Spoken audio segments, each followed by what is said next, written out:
Thank you very much. Let me say this, that we fought for democracy and a big fight from the time of late President Moi.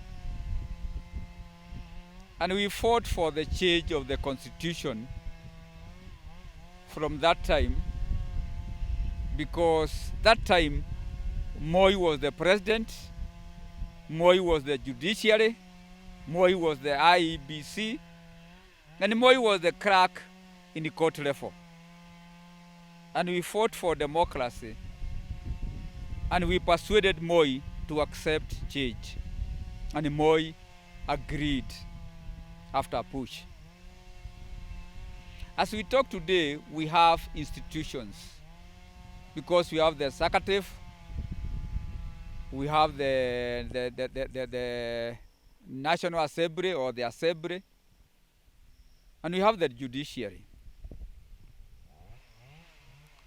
And as we start today, I'm asking Kenyans to be sober and to create a very sober and a very independent judicial system.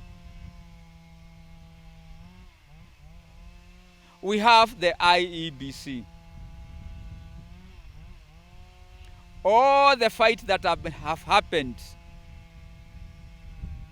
from 2007, that is 2007, 2008, 2013, and 2017, mostly were promoted by having IEBC, which was not transparent, which was not independent. They could hear of other people instructing them. As I mentioned the other day, 2 months or 3 months ago, that we need to have a sober IEBC. We need to have a transparent IEBC. We need to have an accountable IEBC. It's the high time. The people who are talking that they want to leave a legacy, they want to live a peaceful Kenya, to create a good environment for enlisting or enrolling or appointing a sober and a transparent and accountable IEBC. Because when we get elections which are transparent, there'll be no fight. There will be no these wars that have been fought after elections. So I'm asking the high hierarchy from the President of the Republic of Kenya, Uhuru Muigai Kenyatta, to Wajiko, who has also got the power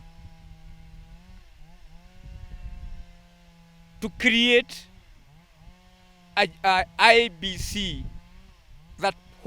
that people in Kenya will have trust in it.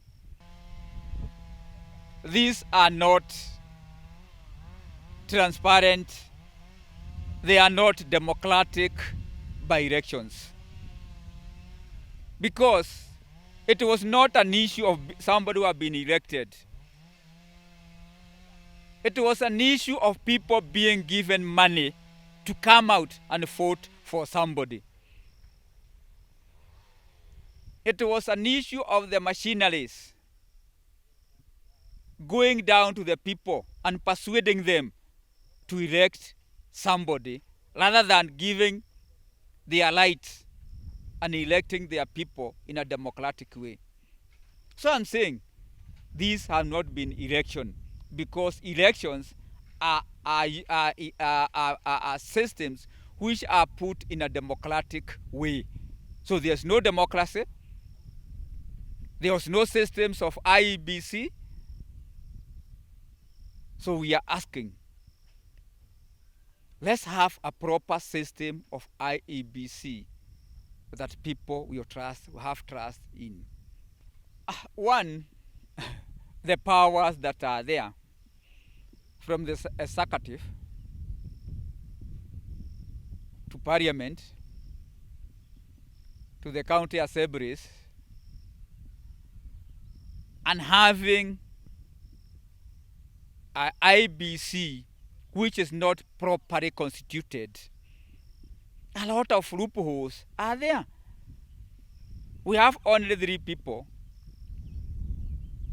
who are reading the IEBC. The quorum is supposed to be 5. But all the others resigned. If they resigned, why did they resign?